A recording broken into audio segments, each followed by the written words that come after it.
विश्वासार्ह बातम्यांसाठी आपल्या हक्काचा कोकण सात आता नव्या रंगात नव्या ढंगात, तोही फक्त 5 रुपयात। वाट कसली बघताय? घरपोच अंकासाठी आजच संपर्क साधा 9404 44 49 94 आणि 8208 47 04 80।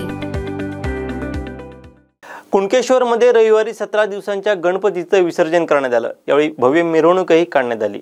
पाहूयात।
अपडेट आणि पहिल्या बातमीसाठी सबस्क्राइब करा कोकणचं नंबर 1 महा चॅनल सिंधुदुर्ग लाईव्ह. लाईक करा, शेअर करा आणि हो, बेल आयकॉनला क्लिक करायला विसरू नका.